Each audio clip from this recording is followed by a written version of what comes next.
Hey, what's up, everybody? This is Grove Sessions coming to you live on this beautiful Friday afternoon, early evening. I say it's beautiful, even though it's snowing outside. That's totally cool. We'll accept any weather at this point because we know the good stuff is coming. Thanks, everybody who tuned in to the live stream with Adam Kahana. It was an incredible set. Thank you. I don't know about you, but I got pretty fired up about it. He played some really choice tunes, songs that we all love. He dove deep into that catalog and played some of his original music. We're really looking forward to getting started and talking to Adam about everything that he's got going on. Fascinating artist. We're really pleased that he took the time to hang out with us this afternoon. Just a few words. My name is Rick Coughlin. I'm one of the co-founders of Grove Studios and the CEO. We are Grove Studios, and we started Grove Studios to help people make music because we believe that music makes the world a better place. And we're here because we want to support our community. We want to, in particular right now, give support to the artists that have lost performance opportunities and touring opportunities.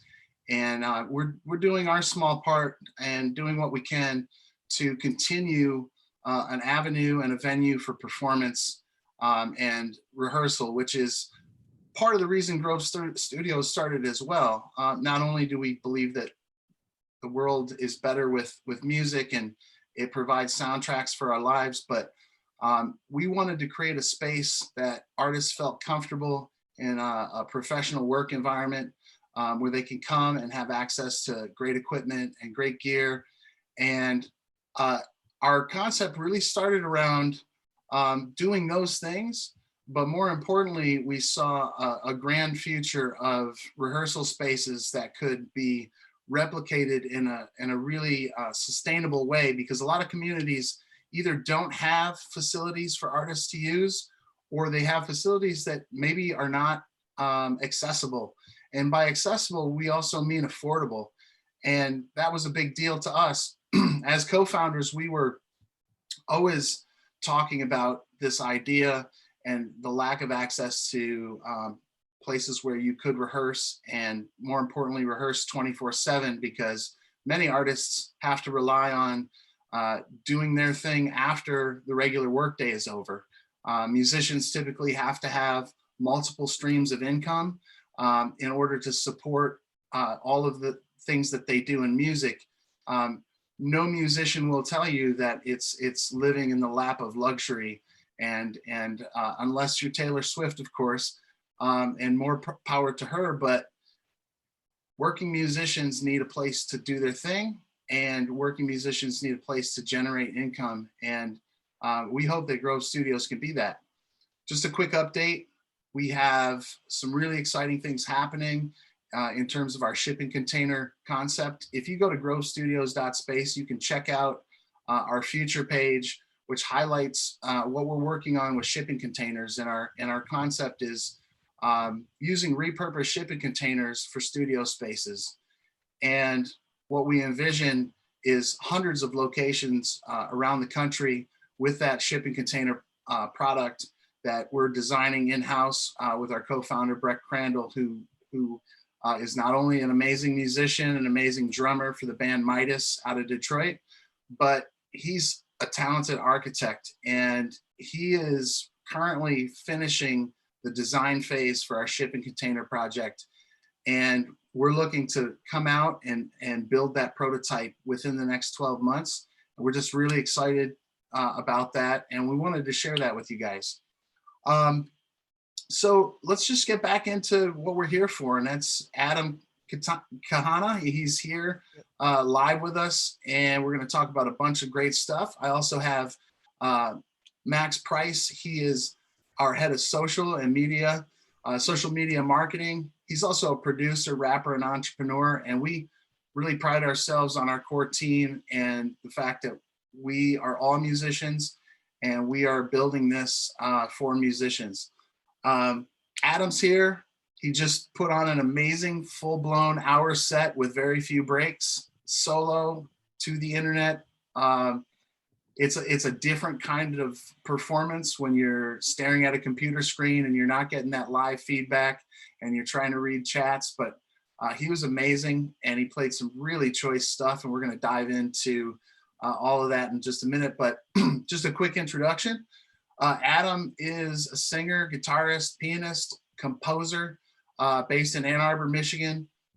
He was born in Seattle, and came through Chicago, little Madison, Wisconsin in there. You know, the whole Midwest thing. We'll talk about the West Coast as well. He's studying currently at jazz guitar, data science, and business at the University of Michigan. We're going to get into a little bit of that. He's also a Jerry Ellen Fellow in the Carr Center Gathering Orchestra, and that's under the direction of Professor Rodney Whitaker. We're going to talk a little bit about that. And he's also a member of the Blue Note Vocal Jazz Ensemble, and it happens to be the University of Michigan's only such group. And so we're going to learn a little bit about that as well for those of you in the area wanting to know more about performance opportunities, maybe some University of Michigan folks watching. Hopefully you'll learn something there. Adam Kahana's website is adamkahanamusic.com. We highly encourage you, those of you that are watching or watching after the show, to check out his website. All links to his social media are there, and you can check out some of his performances, music videos, and other great things about Adam. So without further ado, Adam Kahana is here, and thank you for being here. Thank you for performing. You started with us at Grove Studios, and this is one of the things I love about Grove Studios, and what excites me the most is that we get to showcase and highlight some of the people that use our facilities every day. And you guys are coming in and doing rehearsals and things really nobody sees. It's kind of like the behind the scenes thing, but as co-founders and you know, our team, we get to see a lot of amazing stuff come through the door. And you're one of those people. You've performed at one of our events before, and we're just in awe of you and our clients. And a thing I like to always launch with is, you know, where does the music come from in your life? What is the roots of the musical influence, like the origin story of music in your life? Give us a little background on that.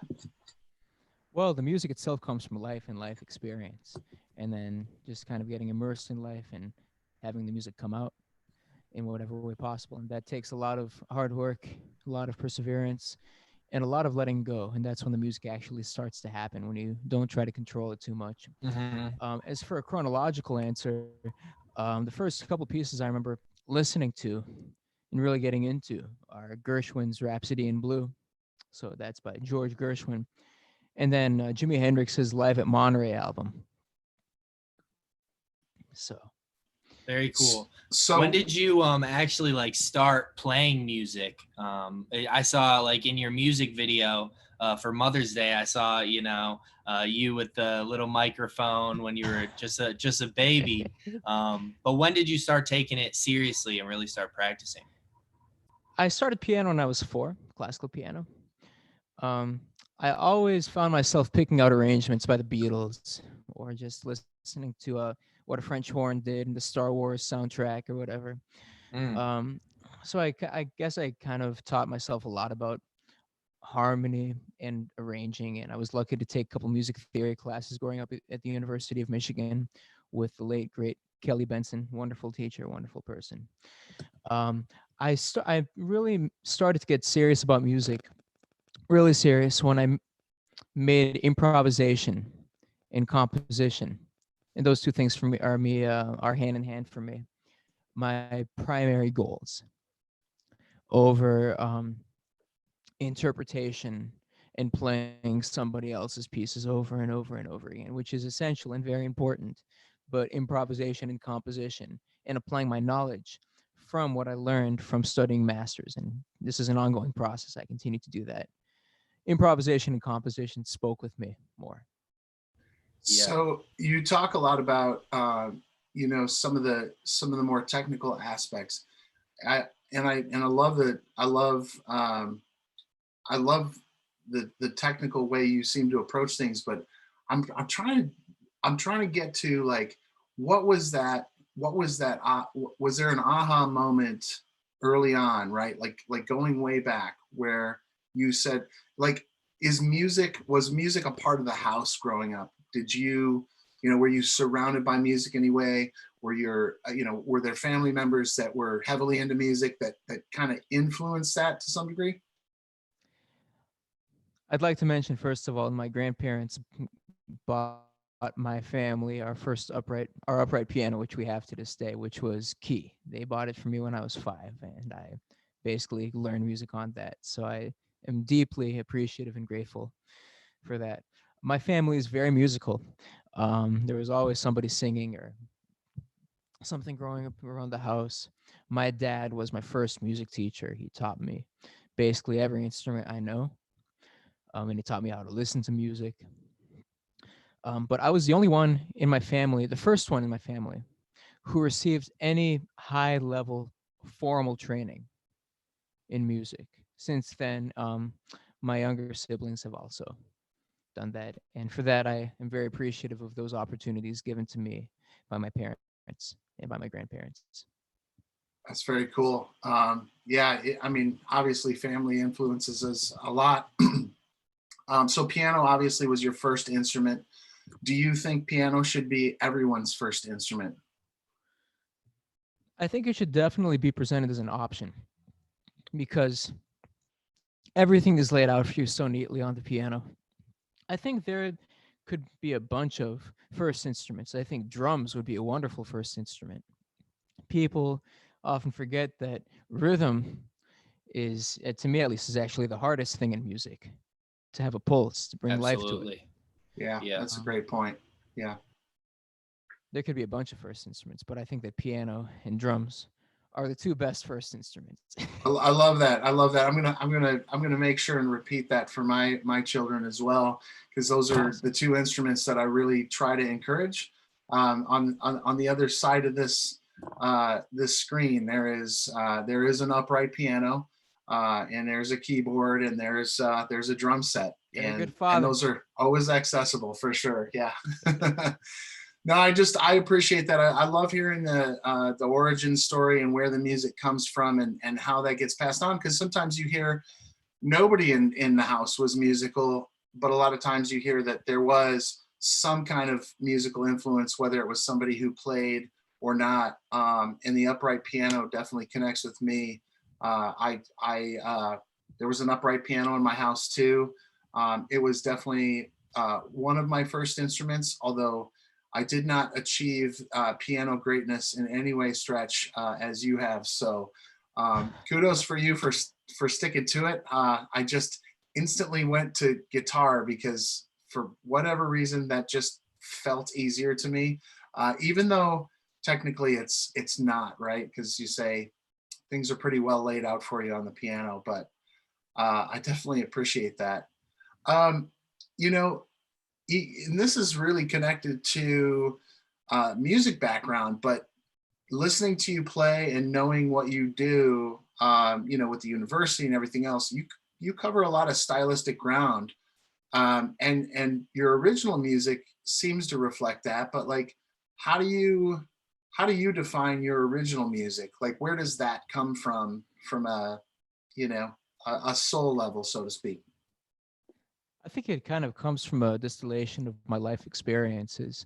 I think that style is kind of an approximation given to cultures and to different cultures. You hear different styles of music coming out of different cultures. But once you kind of uncover that quote unquote stylistic box, you'll see that music is all humanity and it's all people making the music.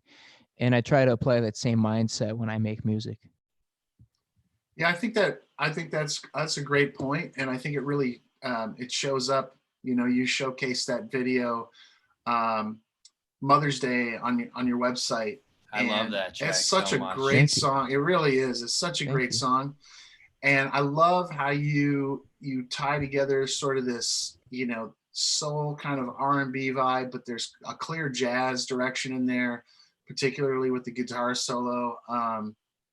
Just really, really good, like good to listen to stuff that seems to culminate in your influences. And your voice too, man, is Yeah, amazing. you Can't have get over that. you have Oh, an thanks. incredible voice. Yeah, really Thank you. stylistically just spot on and just really pleasant to listen to. Um, you Thanks. you played a few John Mayer songs as well along there, and I thought, oh, he must be a fan and clearly an inspiration because I can hear it a little bit, right? Like I'm not saying that you're derivative in any way. I love like what you're doing is feels very original to me. But John Mayer can sometimes be a little bit divisive in certain circles, but I personally am a fan, being a longtime Grateful Dead fan as well. If you would have told me 20 years ago that John Mayer would be filling in for Jerry Garcia as the lead guitarist for the Grateful Dead, I would have said you're nuts. But That's pretty crazy. that guy has redefined himself over the course of his career. But what is it?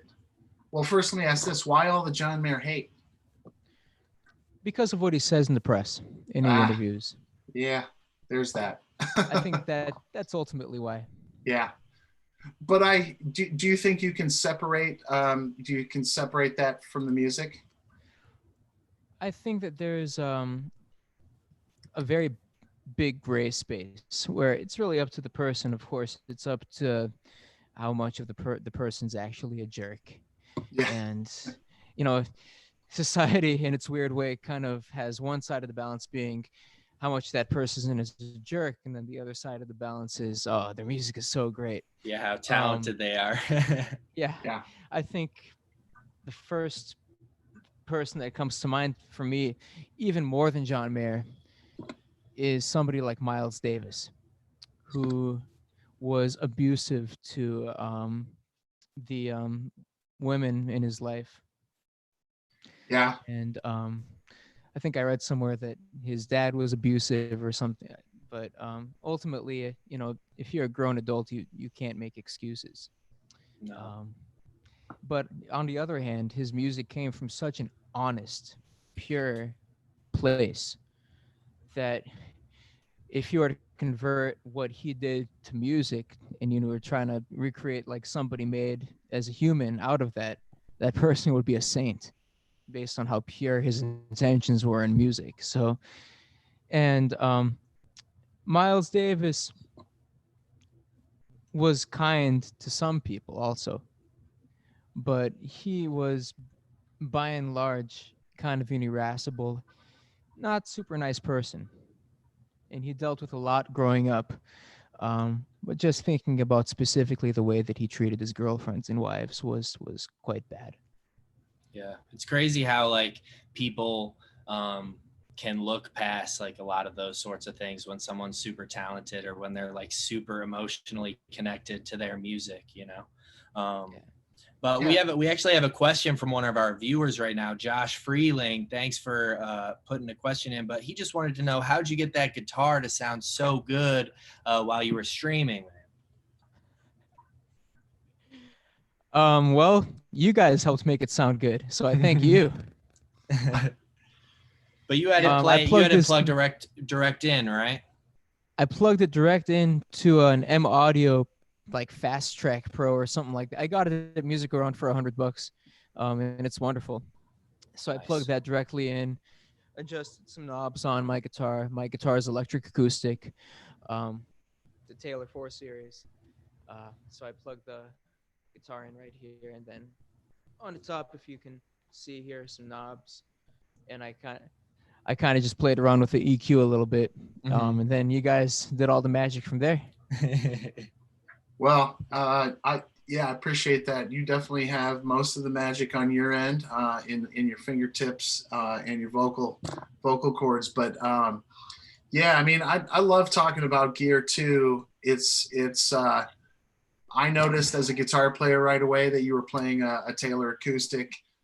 It did sound great. It came through really nicely. It translated well. We're really blessed in this age of technology to be able to do things like this, despite the fact that we're not allowed to be together in the same room. But let's actually talk about gear a little bit. What else? I mean, you're a multi instrumentalist, so I'm sure you have access to some other instruments. But what else? What else is in your arsenal of preferred gear? What do you love to play? I have a Fender Strat, which was actually my dad's Strat that he got from Manny's Music in New York when he saved up enough babysitting money as a teenager. And when I started to get really good at guitar Wow. and practiced, he actually gave it to me as a birthday present quite a few years back. That's an amazing And, gift. Yeah, it's incredible. I mean, he played it at my parents' wedding. He wrote a song for my mom. So that guitar has some history. That's super and cool. then I have a Gibson Archtop, which I was luckily able to pay a good chunk with from some music scholarship money. So yeah, it's this acoustic, the Strat, the Gibson Archtop. Yeah, I think you only really ever need 3 guitars. That's kind of my opinion. I mean, I don't think you really need more than that. I'm not much of a collector, so I appreciate a lean arsenal. And you get used to these instruments, and they speak to you. I love that story about your dad, and it's so funny that you mentioned Manny's Music in New York. I've actually never been there, but I do have a friend that went, and he brought me back a T-shirt. So had I known, I would have worn my Manny's Music T-shirt today. But that's a pretty well-known stop in New York City for instruments. That's super cool to have that passed on to you like that. Not. Yeah. Do you know what year? Do you know what year it is? So it's either an 85 or an 86. The interesting thing is I actually did some research. This was guitar was made right after Fender was sold from CBS to its owners after that. So they moved, I think, into a new plant in Fullerton, California, and they had a bunch of leftover parts from like 84, 85. And I think that when people were starting to figure out how to make the Fenders, again, like training the new workers and stuff, they were relatively few. So I think they spent a lot of time and detail on each of those guitars. And so the craftsmanship is really wonderful on my Strat. So Yeah. I think, in short, it's an 85 or an 86. Very cool. Love it. Yeah, Wow. I geek out a little bit on stories like that. There's so many nuances to where a guitar comes from and how it was built and the craftsmanship involved. So, yeah, Strat, a Gibson Archtop, and an acoustic is a nice. It's a great way to get a diversity of sounds, and that's a nice setup. You also played some Stevie Ray Vaughan, so obviously the Strat is useful for that. And then, as being a jazz student at the University of Michigan, an Archtop is an important investment for sure, because nothing sounds like that guitar. You're not going to get that sound out of anything else. I personally play a semi-hollow body Heritage 535. That guitar is wonderful. I've been playing it. It Yeah, is beautiful. It is my favorite machine. I don't play much else. I do have a Telecaster guitar that was built for me, but my main go-to is that semi-hollow body. So I really appreciate those tones. You have a ton of talent, man. You are a multi-instrumentalist. You've got a lot going on in your studies and your performance and everything else. Is there anything you're actually bad at that you really want to work on? It doesn't have to be musically, but it could be. But just is there anything you're bad at? We're all bad at something, right? I would say that I expect a lot of myself, just in terms of everything that I do. And what I'm really working on and making a lot of progress with is just getting outside my own mind, Yeah, seeing the that's world as it hard. is. Um, I'm a fairly intense person, I would say, but just channeling that intensity into good instead of just having a lot of it just kind of sit there Sure. and kind of eat Yeah. me up and be antsy and stuff. Yeah, Yeah. and expecting a lot of yourself can be tough. It can almost be like, yeah, you want to push yourself, but it's almost a curse at some point because you're just like you're always thinking about it, you know. Yep. Yeah. But That's a you know, you've got a lot going on at U of M, including jazz guitar, data science, and business. It's actually really cool because you know I studied music business, and I was thinking about going into data science because of how well it correlates with music business and the future of the music business. Um, you know, how did all those things come together for you and what you want to do in the future?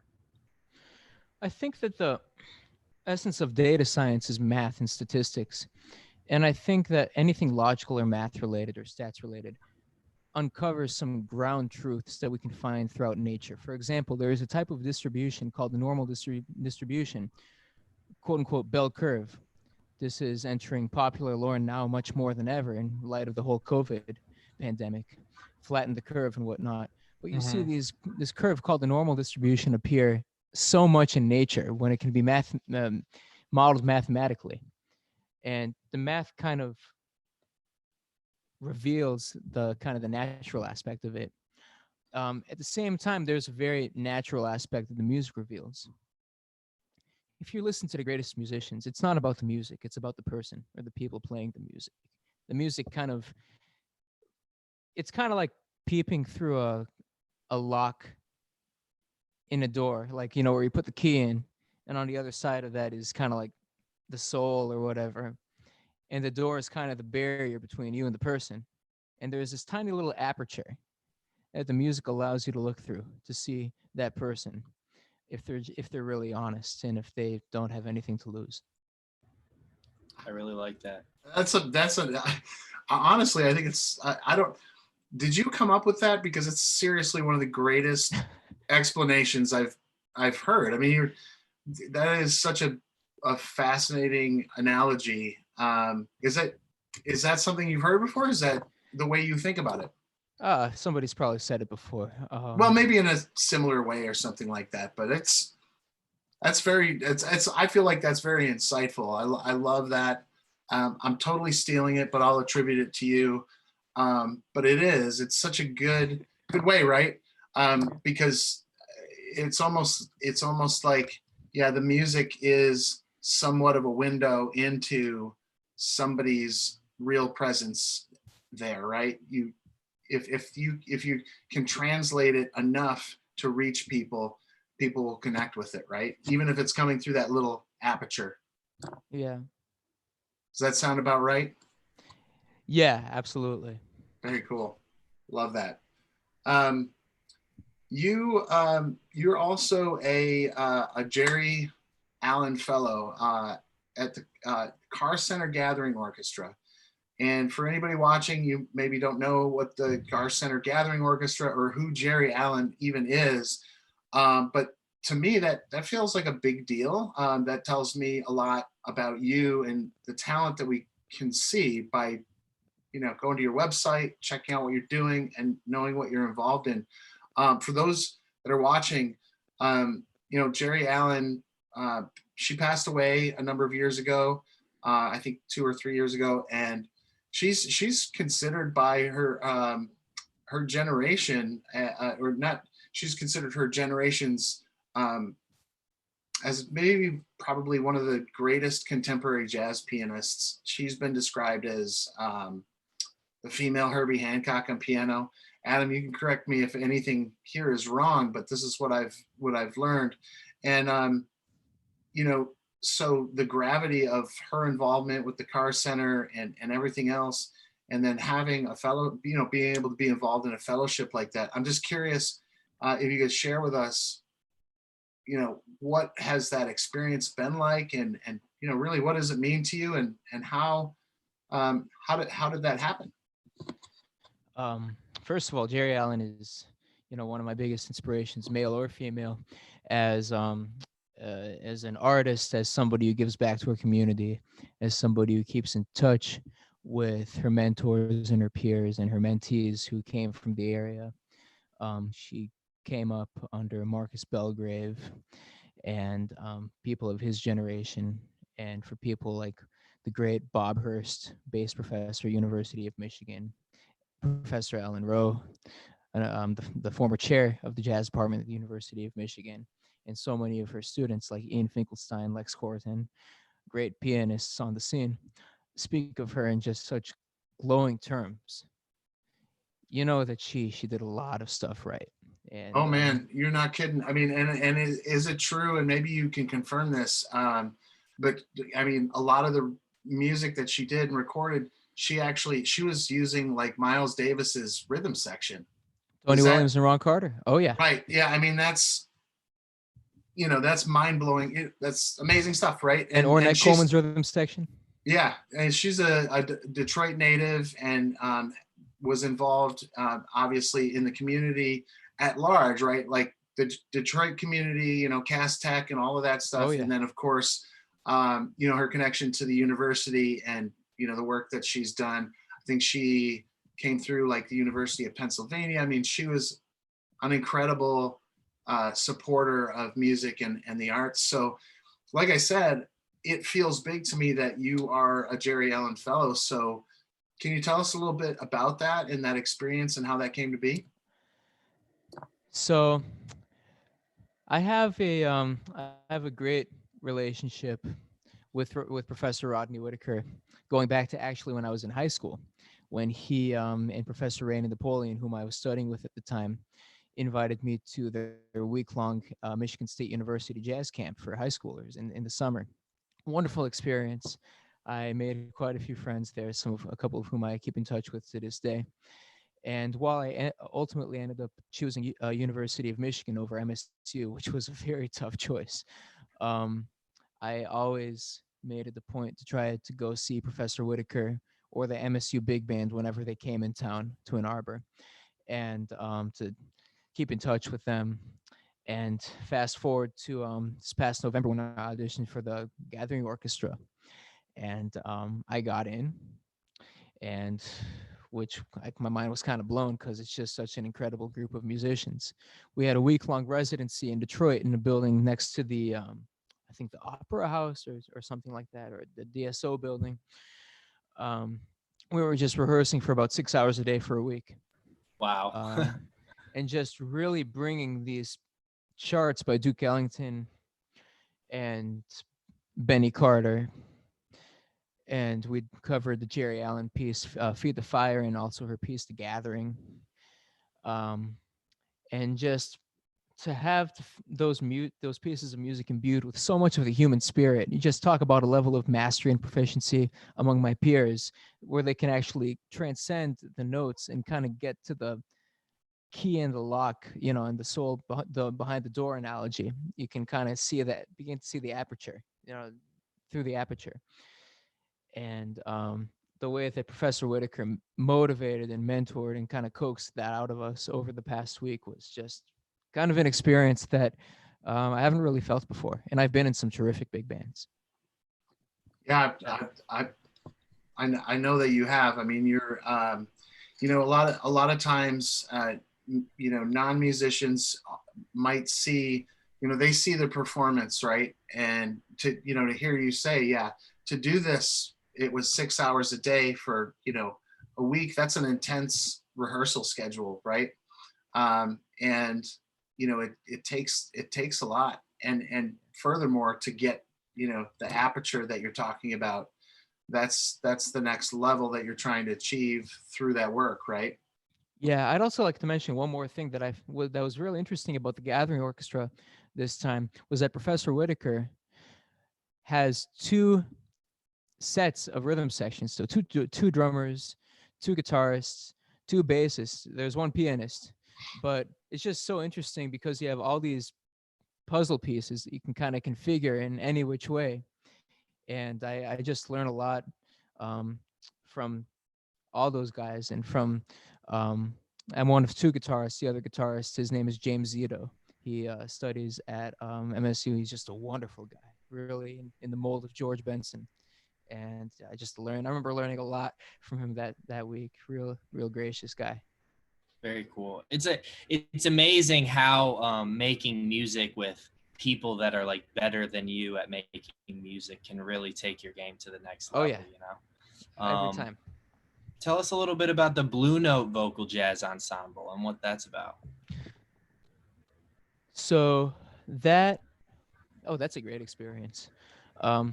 First of all, anytime I'm in a room with 95% all vocal majors, I know I'm gonna get my ass whooped vocally, which is great. I mean, God forced me to get a lot of my small ensemble sing together, my solo chops together.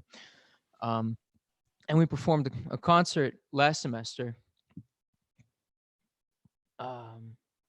of standards. We did a couple newer pieces, one of which was kind of a hip hop piece with some chords kind of found among, the generation of Duke Ellington and Count Basie.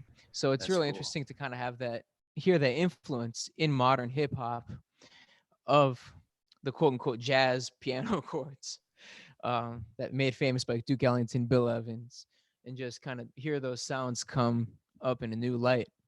And so it's just been a great group of guys, and it's a wonderful experience. That's awesome. What are some of the performance opportunities that you've had that stand out to you the most, or maybe were the most fun, do you think? 3 years ago, from 3 days from now, April 20th, 2017, I got to perform in a masterclass setting in an original piece for Wayne Shorter. Wow. Who is one of my top 3 musicians favorites of all time. And he gave me some pointers that I still keep in mind using to this day whenever I write music, or really they apply to life in general. But I remember after it was for the Detroit Jazz Fest, and Professor Chris Collins, who books the festival and manages it, and he's the artistic director, asked me to play as part of a student group because I was part of his program Jazz Week at Wayne State in high school, and he remembered me. And he just gave me this crazy opportunity to open for Wayne Shorter and Danilo Perez. And I remember just hearing Wayne and Danilo and just kind of getting my mind blown. And then afterwards, my parents and I went backstage and ended up talking with Mr. Shorter and his wife, Carolina Shorter, for about an hour and a half.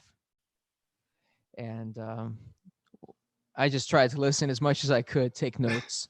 He gave me some movies to watch. He gave me some philosophies on life. Remember, he was talking about science with my dad, who is a professional doctor and scientist. And Wayne has always been fascinated by physics and by science. And it's incredible. To have that experience I mean, like you said, mind blowing, right?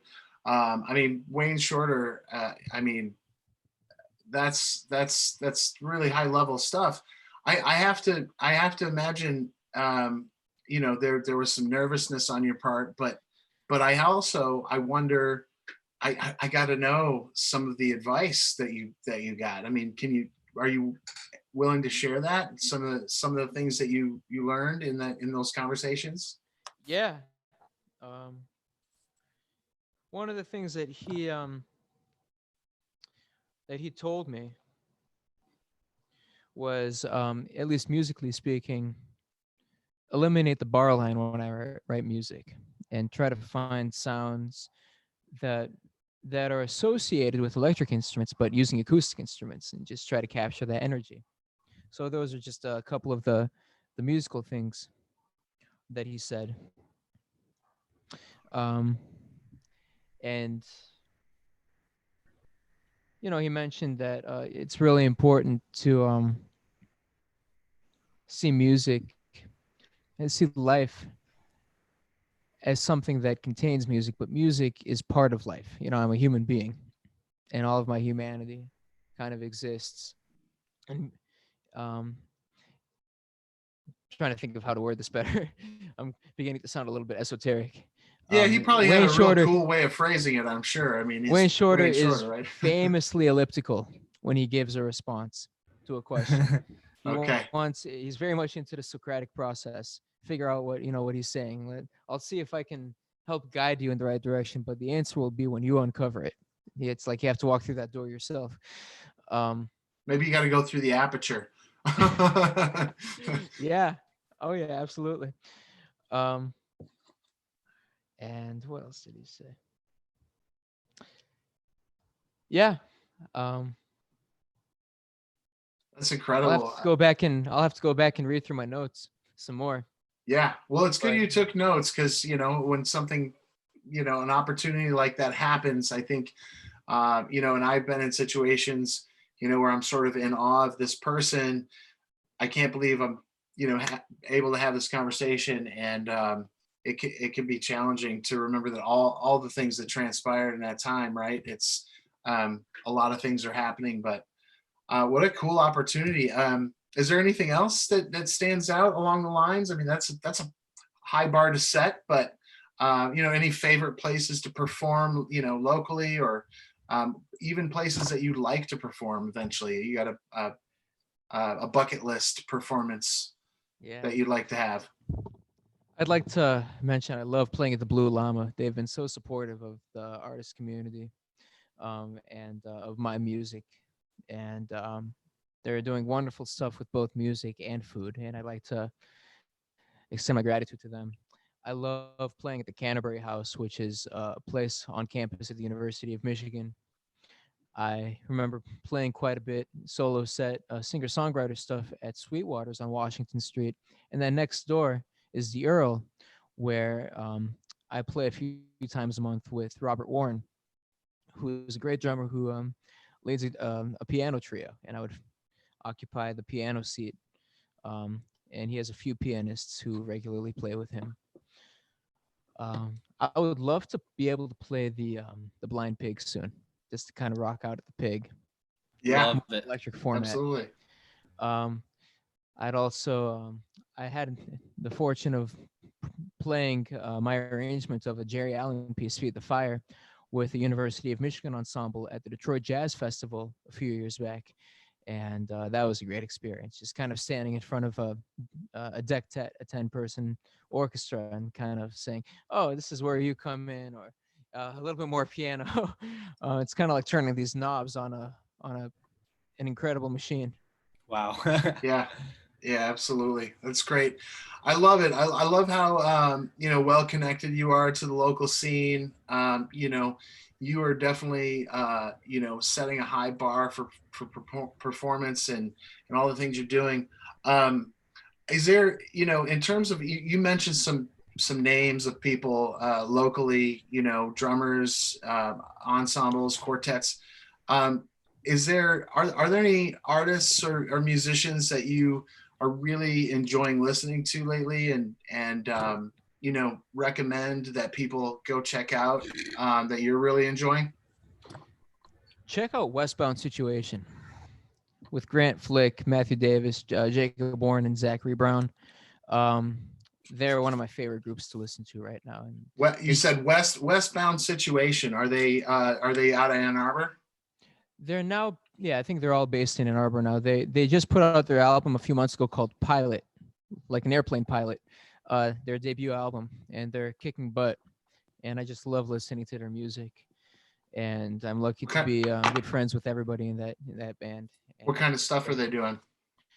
you'll have to hear it for yourself. Okay. But it's a blend of funk, classical music, classical instrumentation. So you got violin, banjo, bass, and cello. Wow. Yeah, that sounds And really they play interesting. funk grooves with complex chords and wonderful Wild. melodies. You'll have to hear them. And Yeah, their it sounds arrangements like are it. wonderful. Yeah. I love Honey Monsoon, Presk, two Oh, Honey Ipsy-based Monsoon. groups that I think Very frequent good. Grove. Yeah. By the way, I can't go through this interview without mentioning Ziggy's, another love venue. I Ziggy's. knew I was forgetting Yeah. something, and I'm like, duh, Ziggy's, run by Yeah. Dave and Joe Jeffries. And it's just wonderful venue, and I love playing there. I Yeah, was lucky to play there a few months ago as part of a food drive that Anna Gomolka organized. And yeah, she's a wonderful musician, and it was just a blast. And they're just doing so much for the community, and it's just a really cool space, very totally etchy, agree. very quirky, in a really Totally agree. And the cool way. sound there is so good too. Like it just every concert I go there sounds amazing. Yeah, Thanks to Stefan. I'm pretty sure Stefan Galletly hooked up those speakers. He yeah, did. Yeah, Stefan did. And yeah, they do a great job there. I love the vibe at Ziggy's. It's definitely one of our favorite venues. We love doing events there. As musicians, we love playing there too. So um, I really look forward to getting back into being able to, enjoy that kind of thing. It's yeah, a feels like a strange time, and I know it is. I think in some ways we'll not take things for granted at all once we can enjoy those things again. yeah, I'm sure Ziggy's will, and the Jeffries will enjoy being open again as well.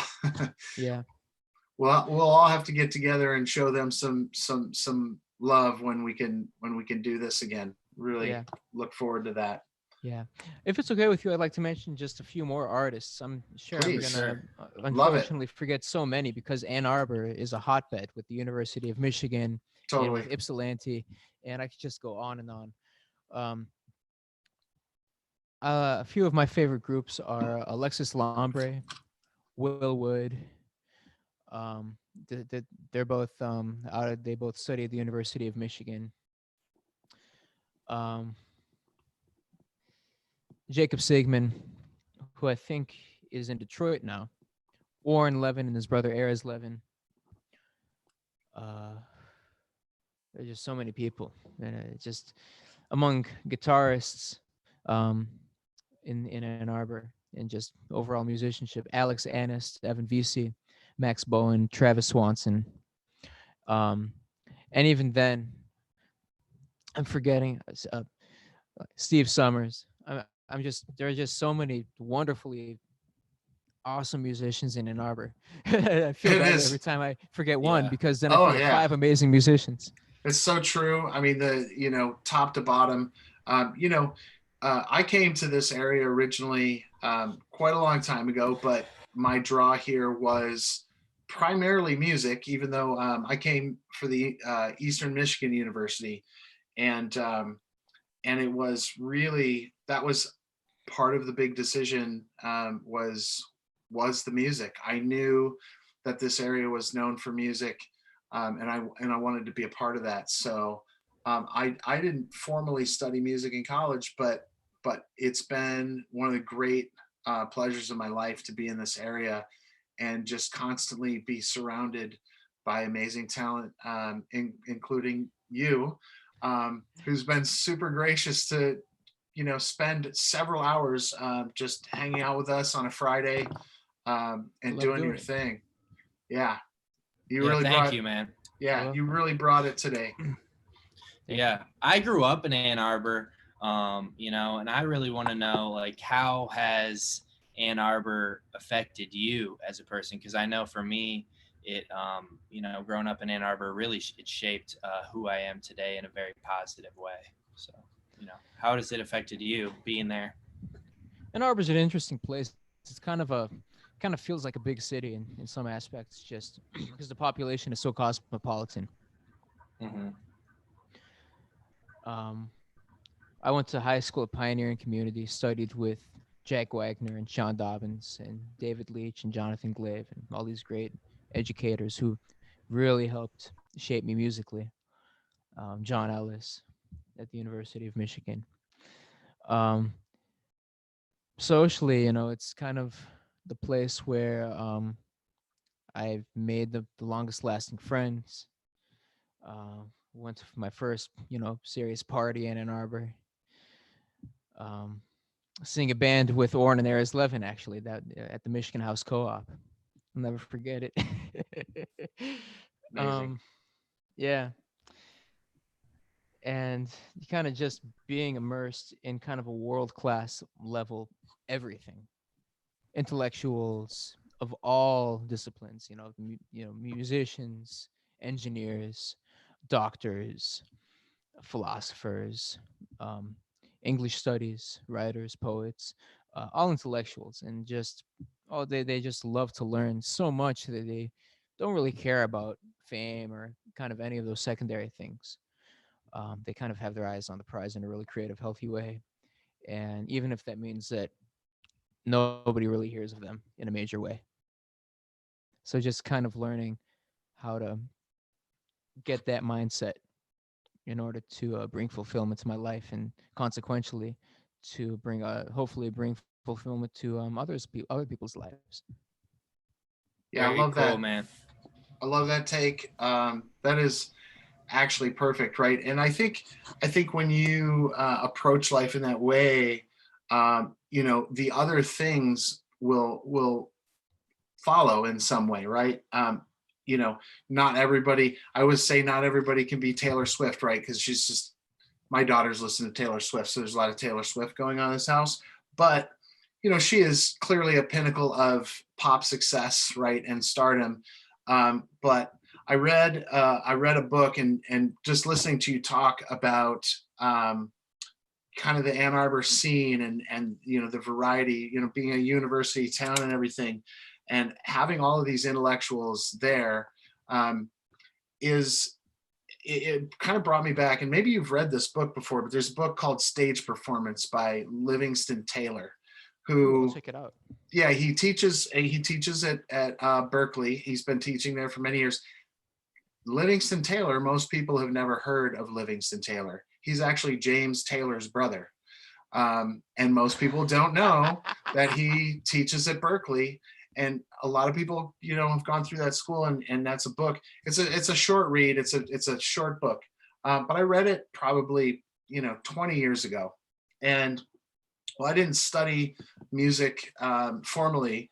Like you, I did have a lot of musical influence in my life, but reading that book, there's a part of it where he mentions that as a musician, an artist, your career will be unlike anyone else's, and so never um, never compare yourself to anyone else, Exactly.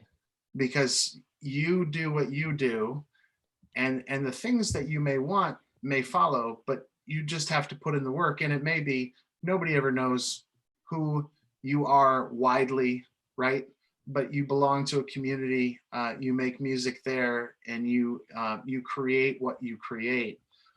So I love your take on that. Do you think that's right? Do you think Yeah, Livingston Taylor is right about that? absolutely. I mean, I think the greatest, kind of the holiest thing that we're set out to do is to gain knowledge and then to use it to improve the human condition and to improve ourselves. And I think that based on what you've said, he talks about that a lot. Um, and if you kind of constantly worry about what others think of you and where you stand, um, it's just kind of you kind of get in this whirlpool thing that just kind of accelerates and accelerates, and you kind of just feel unbalanced and jittery.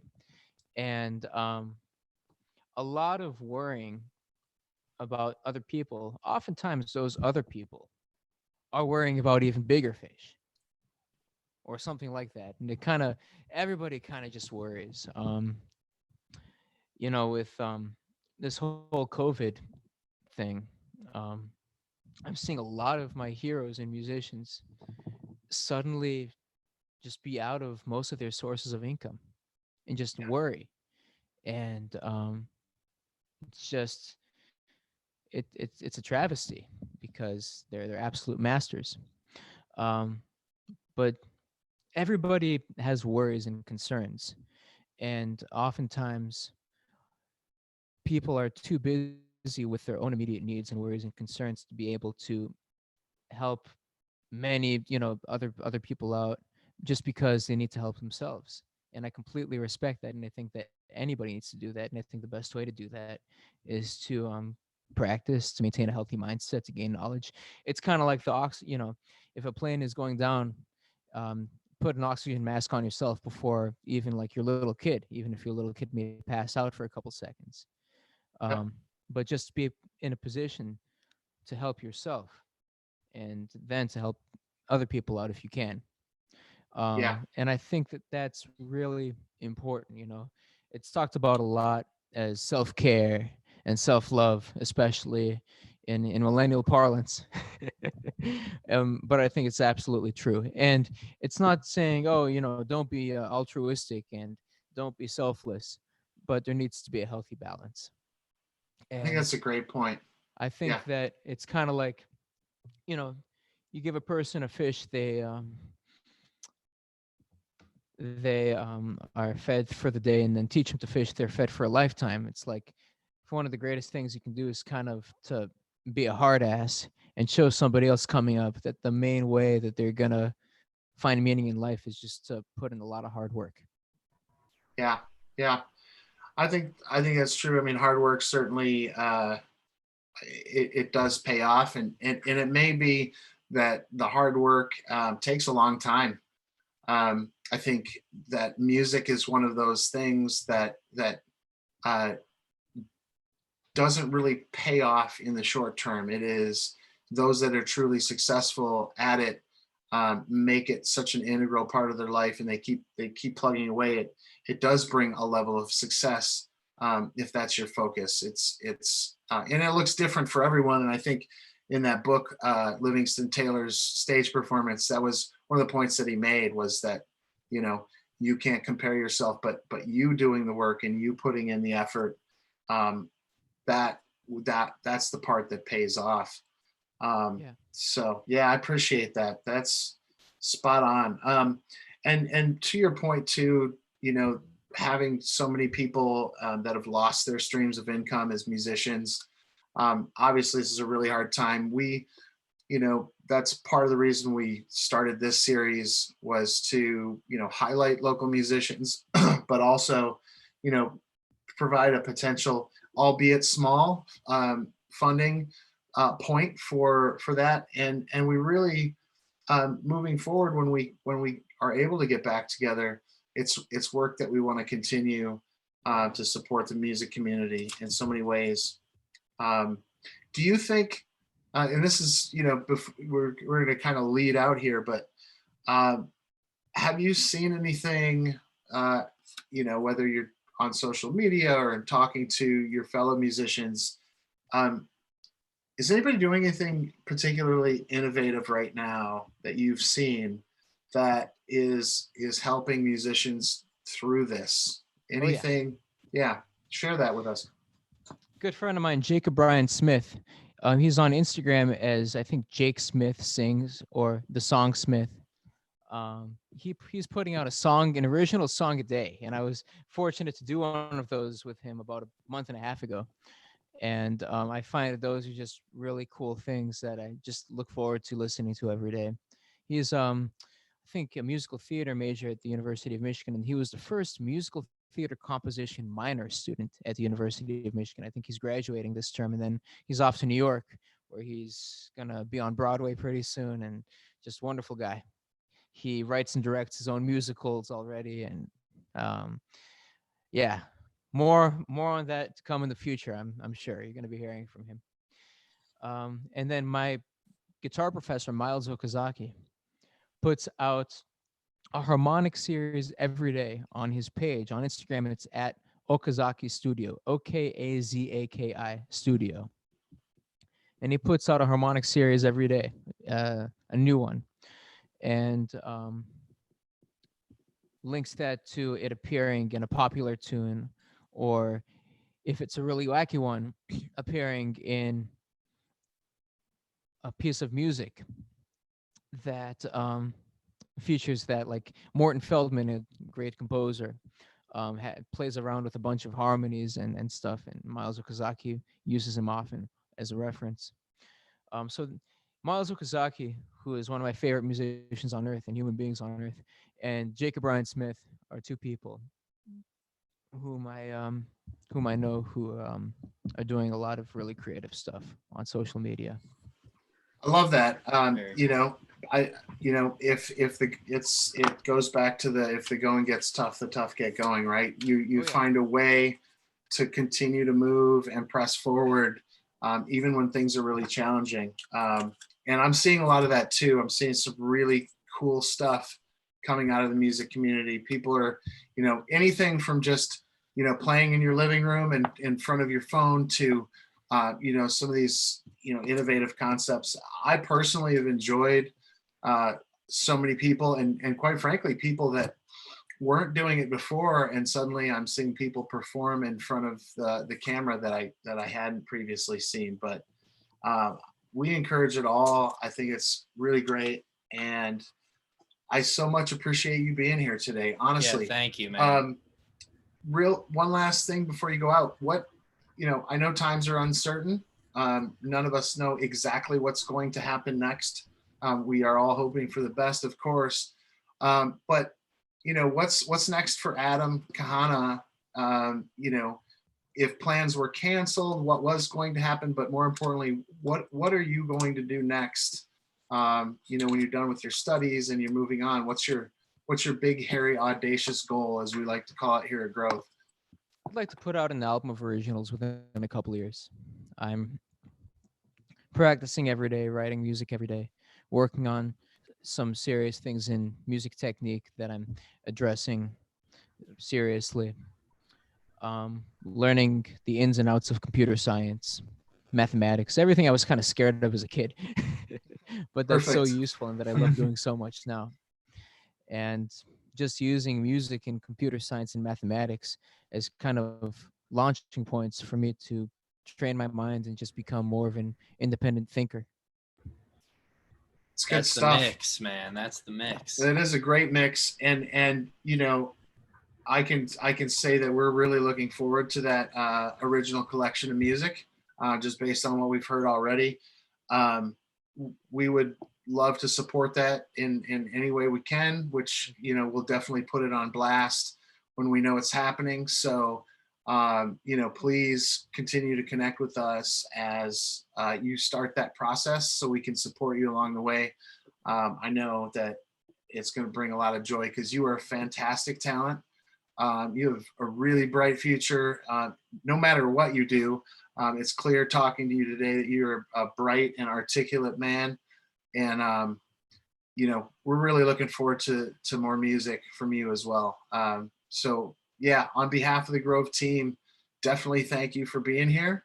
And, let's keep touching base very soon. And, keep sharing what you're doing, because we really do love it, and it's bringing a lot of joy to people. So thank you.